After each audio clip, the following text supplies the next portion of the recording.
ukuba intombazana kayeke hawu akwashalakazi ngaphela inyanga madolo kanyoko angithukwena dala ibele ngithukutha ngeke bafana abantu ngisebenzele umsebenzi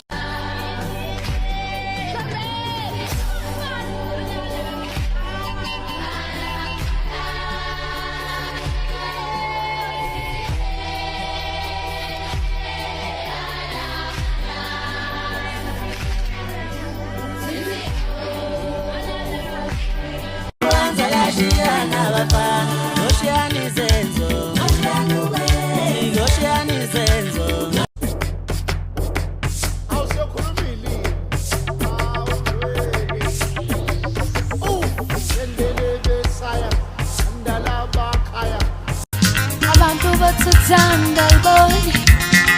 asiyozala nkomondi ngoba ekhetha indoda engenamali indoda engenalutho mali yakuthetha kanjani ngiyakana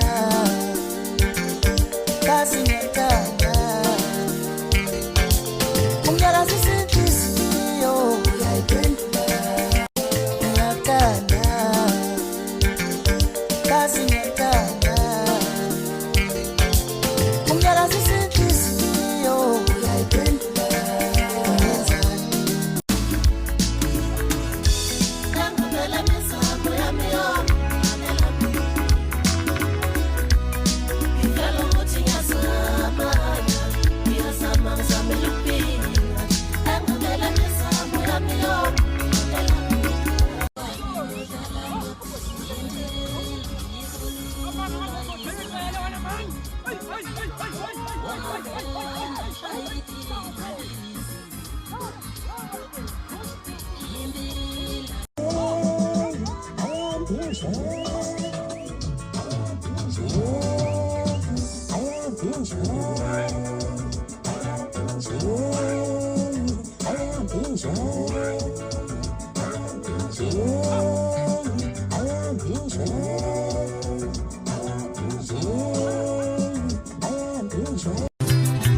uma ngibuka amafu ngimazulwini